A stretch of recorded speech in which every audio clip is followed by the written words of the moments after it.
এই মুহূর্তে আমরা রয়েছি নারায়ণগঞ্জ কাঁচপুর ব্রিজ পার হয়ে কিন্তু বুড়িগঙ্গার দিকে ক্রমশ এগোচ্ছি। বাট একটি জাহাজ, আমাদের জাহাজটি অনেক বড়, কিন্তু আমাদের সামনে আরেকটি জাহাজ আসছে, সেটাকে আসলে দেখার চেষ্টা করছি আমরা বন্ধুরা। একটু থাকবেন আমাদের সাথে, দেখুন না এই জাহাজটি কত বড়, কিন্তু আমাদের জাহাজটি কিন্তু কোনো অংশে কম নয়।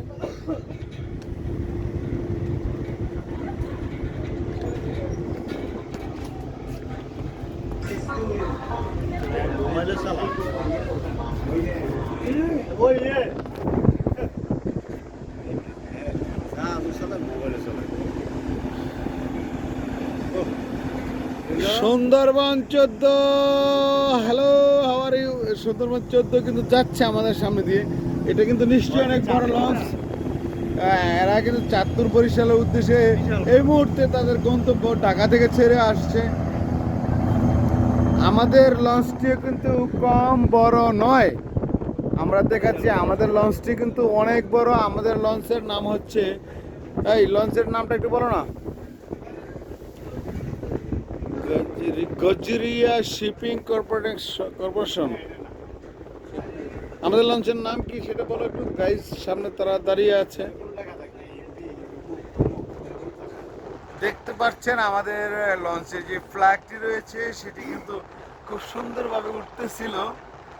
আরও দেখানোর চেষ্টা করছি। আমরা এই মুহূর্তে নারায়ণগঞ্জ অতিক্রম করে আমরা টাইটানিকের একটি ফিল নিয়ে কিন্তু সামনে এগিয়ে চলছি বন্ধুরা।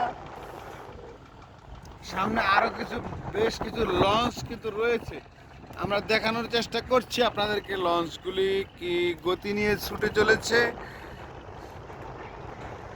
সামনে আরেকটি বড় লঞ্চ কিন্তু আমাদের সামনে রয়েছে বন্ধুরা। সারেং সারেং ভাই সারেং আমাদের সামনে কিন্তু রয়েছে সারেং সাহেবের যে স্টলটি। উনি কিন্তু আরামসে মোবাইল টিপে যাচ্ছেন, জানি না কি প্রবলেম আমাদের হবে। আমাদের সারেং ভাই কিন্তু উনি আরামসে মোবাইল টিপে যাচ্ছে। যাই হোক, আমরা সামনে আরো কিছু জাহাজের, আপনারা নিশ্চয়ই জেনে থাকবেন এই মুহূর্তে বর্তমান দেশে যে অবস্থা চলছে, এই দেশে কিন্তু বর্তমানে নেটওয়ার্কিংয়ের সাহায্যে কিন্তু প্রতিটি জাহাজ এবং প্রতিটি গাড়ি চলে থাকে।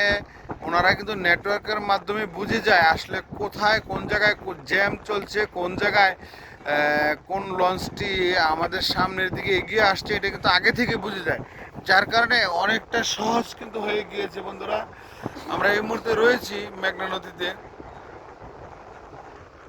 সামনে হয়তো বা আমাদের একটি ব্রিজ পড়ে যেতে পারে, সেই ব্রিজটি আপনাদেরকে দেখানোর চেষ্টা করছি। আর ওইদিকে রয়েছে আমাদের রিয়াজ এবং সেলিম। আমাদের সারেং সাহেব কি করতেছে না করতেছে সেটা আমরা হয়তো বা জানি না। কি সারেং সাহেব পর্যবেক্ষণ করে কিন্তু ওনার জাহাজটি খুব সুন্দরভাবে চালিয়ে যাচ্ছেন প্রথম থেকেই। সত্যিকার অর্থে বলতে কি এত বড় জাহাজে কখনো আমরা উঠিনি, এই প্রথম আমরা উঠেছি। বিশেষ করে ফ্ল্যাগটির আচরণ কিন্তু কোনো অংশে আমাদের কাছে ভালো লাগতেছিল না, কেননা এটা আমাদের জাতীয় ফ্ল্যাগ নয় এবং কোন দেশের ফ্ল্যাগ সেটাও আমরা জানি না। অনেকটা জার্মানি ফ্ল্যাগের মতো মনে হচ্ছে বন্ধুরা। যাই হোক, এটা হয়তো বা এই লঞ্চের একটি ফ্ল্যাগ হতে পারে, নৌ পরিবহন ফ্ল্যাগ কিন্তু এটি হয়তো বা, আমি জানি না বন্ধুরা, আপনাদের একটু দেখানোর চেষ্টা করছি। যাই হোক, আপনার সাথে থাকবেন আমার। আরও বেশ কিছু জাহাজ কিন্তু আপনাদের দেখানোর চেষ্টা করছি, যেগুলো ঢাকা থেকে ছেড়ে আসছে বরিশাল, ভোলা এবং লালমনিরহাটের উদ্দেশ্যে। আপনারা থাকুন আমাদের সাথে। ধন্যবাদ, ভালো থাকবেন। আসসালামু আলাইকুম রহমতুল্লাহ।